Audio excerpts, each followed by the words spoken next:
한번 이어서 가자. 문제 3번. 보기 1을 기초로 해서 마의 김수영하고 보기 2의 한강 작품들이 그 가치를 인정받은 공통된 이유를 추론하세요. 추론. 여기 있는 건 말고 여기 있는 건 물론이고 이것을 전제로 해서 생각해내라는 거야. 생각해. 추론. 자, 그럼 보기 1을 기초로 하여, 자, 보기 1이 뭔가 볼까? 논어는 사회 구성원으로서 가져야 될 덕목을 소개하는 거다. 논어책은 사회 구성원으로 가져야 될 덕목을 소개하고 있다. 그 중에 두 가지를 보여준다. 첫 번째, 위에 거 아니거든. 데 선생님께서는 어디를 가시든 그 나라의 정치를 들으셨는데 그것을 요구하신 것입니까? 원래 논어책은 제자의 질문에 대한 공자님의 답, 이거를 공자님 돌아가신 다음에 제자들이 정리해서 쓴 책이야. 그러니까 실제로 공자님이 그렇게 대답했다면 공자님의 사상이나 철학이나 생각을 우리가 짐작할 수 있는 거지. 여기 제자가 물어봤어. 공자님, 공자라는 게 원래 제자백가중처럼, 자, 그 당시에는 말이야, 공자 말고 맹자, 순자 여러 사람이 있었어. 이 나라를 중국에 대륙이 크니까 나라가 여러 개 있는데 거길 돌아다니면서 무슨 얘기를 했냐면 그 나라 황제가 임금이 내가 어떻게 정치하는 게 좋겠습니까? 그러면 예를 들면 공자님이 인의 정치, 덕의 정치를 해야 됩니다. 그랬는데 그 임금이 그 얘기를 듣고 그래 맞아 그런 것 같아. 그러면 공자님을 여기다 옆에다 앉혀놓고 정치할 때 물어보고 그렇게 따라가면서 정치를 했던 거야. 만약에 근데 공자님 얘기를 딱 듣고 별로야. 그러면 공자는 또 제자들을 데리고 다른 나라를 가지요. 그래서 자기를 알아줄 때까지 돌아다니는 거야. 그러면서 만약에 자신을 알아주면 그 나라에서 자기가 생각한 정치 철학을 그 나라에 펼치는 거야. 여기 지금 보면 공자가 이게 어디를 가든 이게 돌아다니는 거란 말이야. 자신을 알아줄 제후를 만나기 위해서 돌아다닌단 말이야. 근데 가보면 계속해서 가보는 데마다 그 나라 정치를 들으셨는데 정치 얘기를 막 해줬단 말이야. 그것을 요구하신 것입니까? 물어봤더니 아니면 그들이 선생님께 들려드린 것입니까? 라고 질문을 했어. 그때 공자님이 선생님께서는 오남과 선량함, 공경, 절약, 겸양으로써 그것을 얻은 것이니 선생님께서 그것을 구한, 그래서 그것이 정치지. 선생님께서 정치를 구한 것은 다른 사람이 그것을 구한 것과 다르겠지요. 라고 얘기한 거야. 그러니까 여기서는 선생님, 공자가 있잖아. 이런 어떤 내면적이고 실천적인 걸 하면서 깨달은 거란 말이야. 그러니까 선생님께서는 정치를 구한 것은 다른 사람이 구한 것하고 다르지요. 실제 경험이나 아니면 노력에 의해서 정치가 뭔지 이런 것들을 알게 되고 적용하고 그랬다는 거야. 자, 그럼 두 번째. 풀이. 이게 무슨 말이냐면, 어디를 가든 정치를 들었다라는 말은 정치가 우리의 삶 속에서 떨어져 있는 게 아니라고, 늘 항상 같이 있는 거라고. 자, 어디를 가든 정치를 들었다라는 것은 그가 현실 정치에 관심을 갖고 있었음을 보여준다. 공자에 따르면 정치는 모든 사람의 삶을 좌우하는 사회 공동의 사안이다. 모든 사람에게 적용되는 거야. 누구나. 그래서 사회 구성원이라면 인간과 사회의 근본 문제에 항상 주의를 기울이고 자신의 생각을 밝힐 줄 알아야 한다라고 이야기한 거야. 그러니까 삶에서 정치는 떠날 수 없는 거야. 인간과 사회의 근본적인 관계는 정치로서 표현되고 정치와 연결되어 있다. 그런 얘기야. 자, 그 다음 공자님께서 말씀하셨다. 군자는 그릇에 갇히지 않는다. 나왔죠? 이 그릇은 형식과 틀이야. 어디에 얽매이면 안 된다는 얘기야. 자, 공자가 말하기를 그릇은 사람의 능력 또는 생각을 제약하는 거래. 그릇에 갇히지 않는다 하면 그 제약을 극복하고 자신의 능력 또는 생각의 한계를 확장함을 뜻한다. 다시 말해 군자는 창의적이고 혁신적인 사고를 함으로써 기존의 방식에서 벗어나 새로움을 추구하는 사람이다. 그래서 결국 군자의 삶의 태도는 이렇게 귀결될 수 있다라고 얘기한 거지, 그지? 그러면서 기존의 방식에서 벗어나 새로움을 추구하는 거, 그게 바로 군자다라고 얘기했어. 지금 내 얘기 이걸 기초로 해가지고 김수영 한강의 작품이 가치를 인정받는 공통된 이유를 말하라고 하고 있잖아. 그러니까 마의 김수영의 작품이 현실 참여적인 어떤 현실 정치의 부패함을 신랄하게 비판하고, 물론 간접적으로 비판했지만, 그다음에 현실의 문제를 제기하고 이런 참여시 계통의 시를 썼단 말이야. 그래서 여기 지금 공자님이 말한 대로 얘기한다면 이런 거 있지.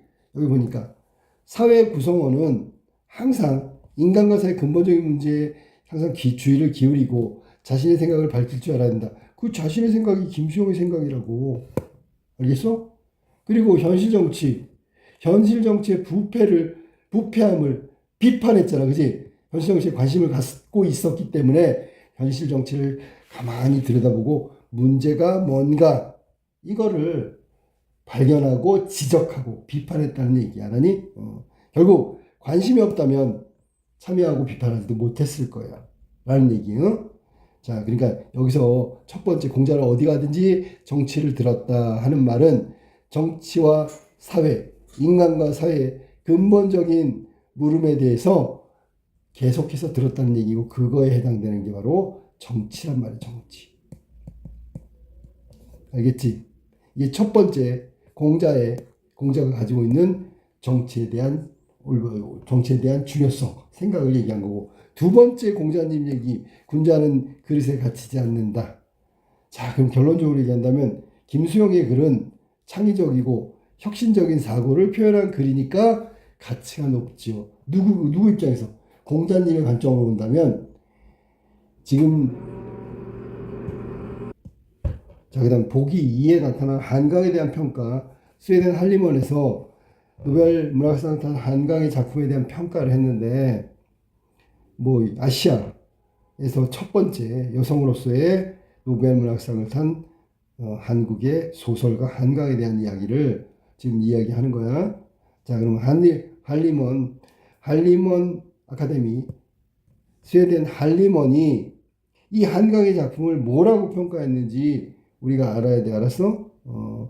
자, 그러면 여기 지금 둘째 줄에 나와 있는데, 이 한강의 작품을 어떻게 해석했냐면, 역사 있지, 역사. 역사에 맞서는 강렬한 시적 산문으로 표현했다. 시적 산문, 시가 아니라 산문인데 시적인 의미를 갖고 있다고. 그것은 강렬한 메시지를 전달했다는 뜻이야. 자, 두 번째 줄의 해석은 바로 그걸 그렇게 해석하면 되지. 자, 역사에 맞서는 강렬한 시적 산문, 그런 메시지를 전달했다. 그다음 두 번째, 그녀의 작품은 어때? 그녀의 작품은 연결시켰네. 뭐 육체와 영혼을 연결시켰어. 그지? 중간에 빠진 거 없나?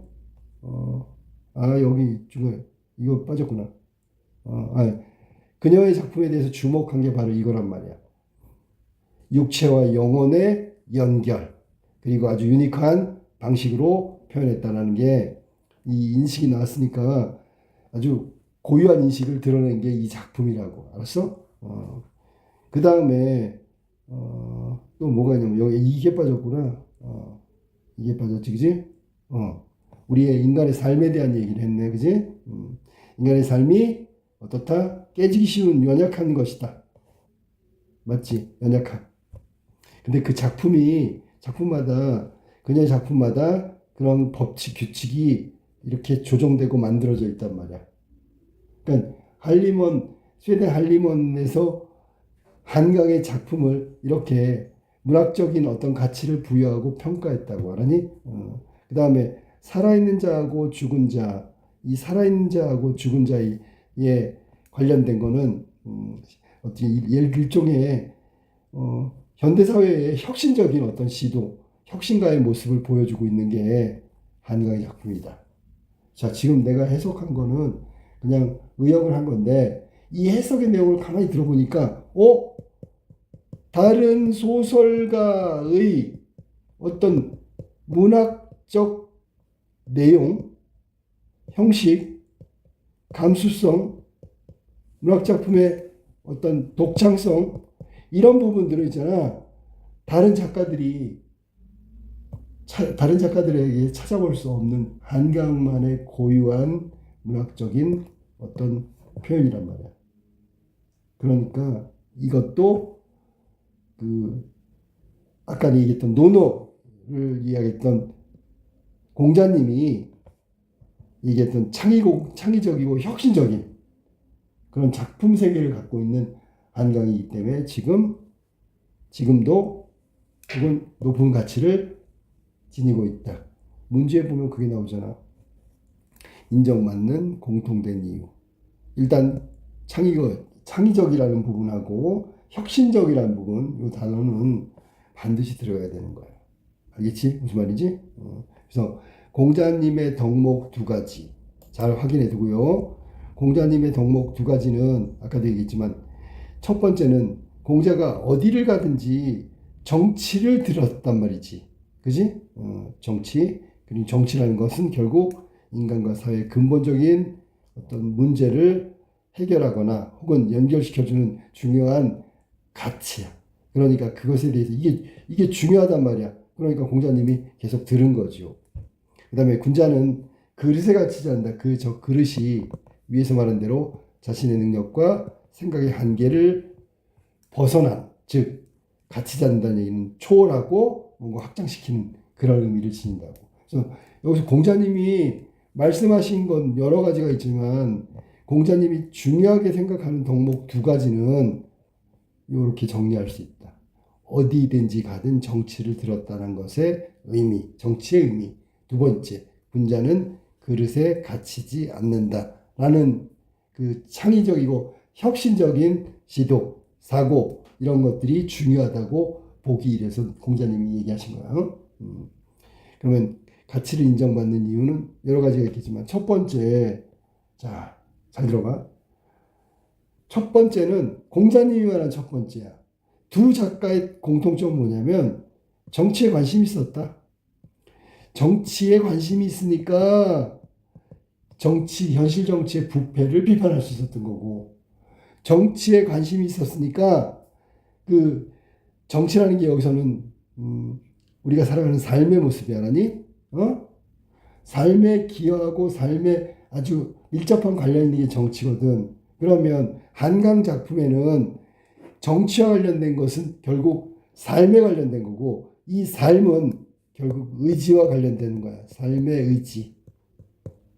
이게 바로 정치가 다룰 수 있는, 정치가 해낼 수 있는 그런 역할을 하는 부분이라고 생각하면 돼.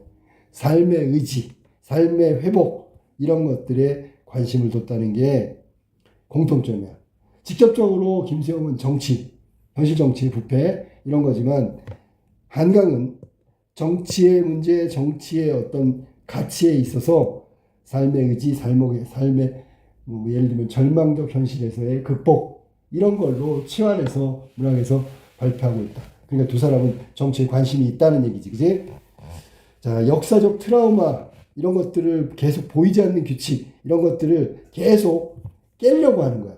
트라우마를 깨고요. 어떤 불행을 겪은 그 등장인물을 통해서 그가 계속 트라우마를 겪고 있는데 그것을 극복하려는 거. 이게 삶의 극복이라 했지. 그 다음에 보이지 않는 규칙, 억압이겠지. 억압에 굴복하는 것이 아니라 뭔가 억압으로부터 회복하려는 의지. 이것은 결국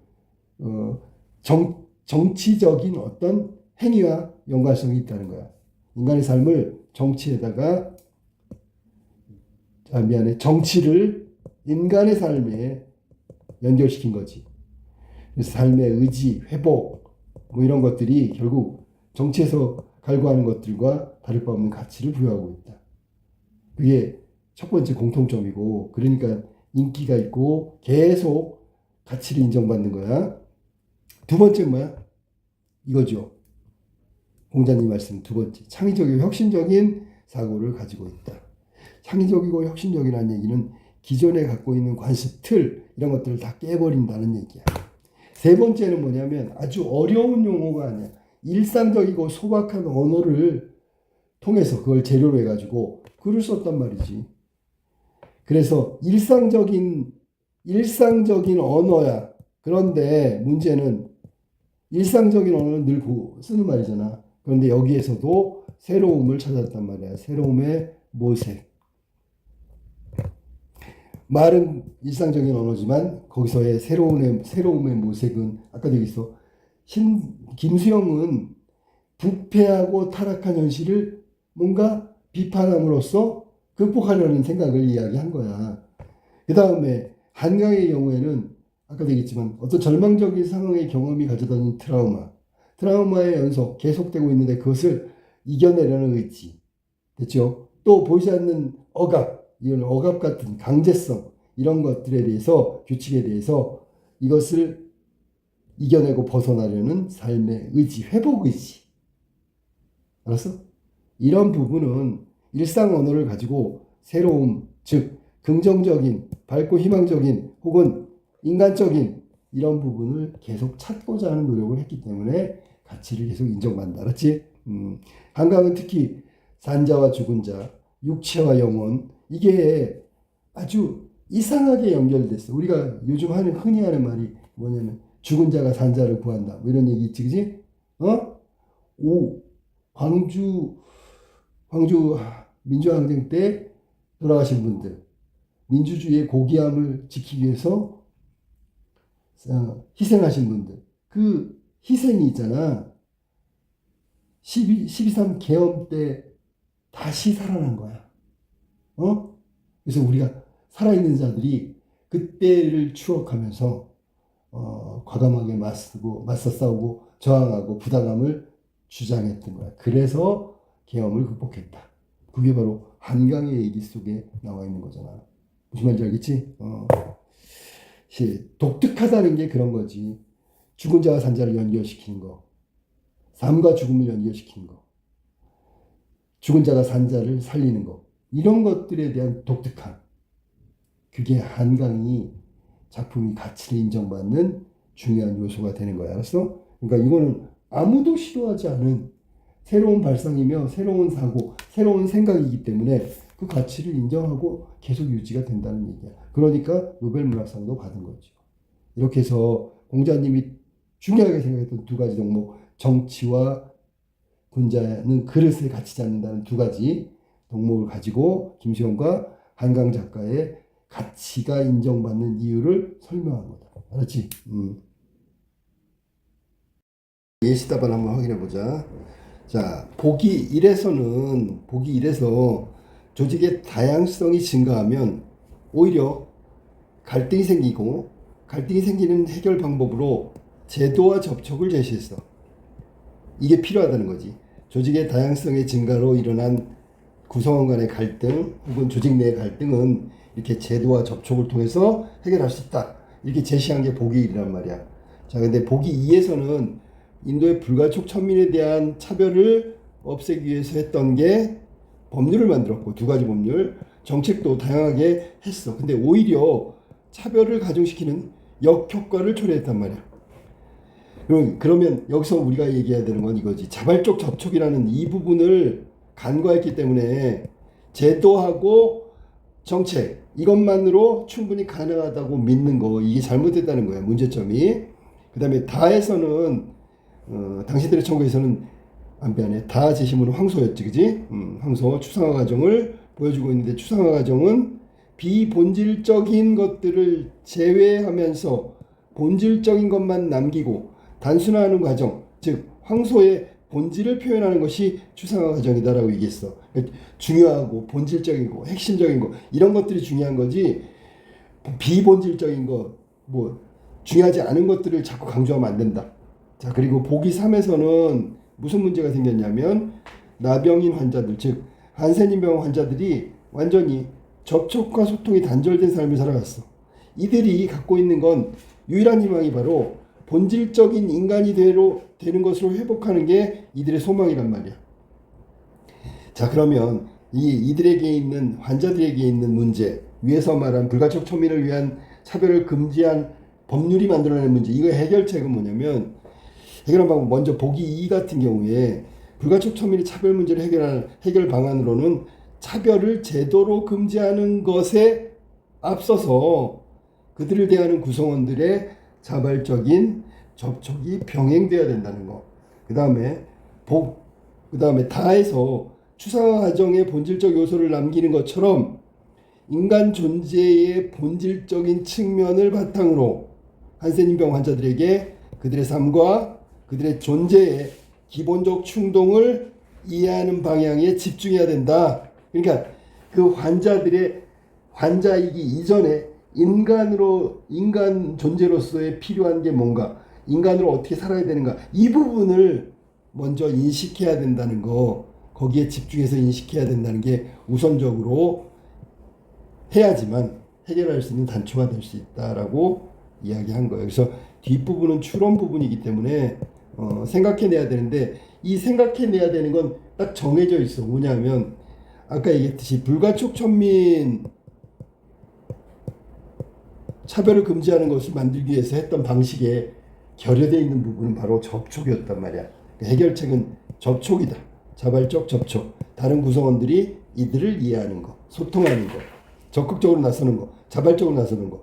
그래서 답이 정해져 있어. 두 번째, 여기 이제 한센인병 환자들, 이들을 진짜 환자로 만들어 놓은 고립과 단절. 고립과 단절. 이것은 우리가 해결할 수 있는 방법이 뭘까? 그러면 소통과 접촉이라는 이 키워드가 해결책으로 나올 수밖에 없는 거야. 그래서 우리 아까 나왔듯이 제외냐 혹은 제외 말고 우리가 다 지금 포함한다고 그랬지 아까 먼저 나온 거 포함이냐, 이런 부분들이 키워드로 충분히 쓸 수 있는 부분이라고 생각합니다. 알았지? 접촉이라는 단어, 고립과 단절을 해결할 수 있는 건 접촉이라는 거.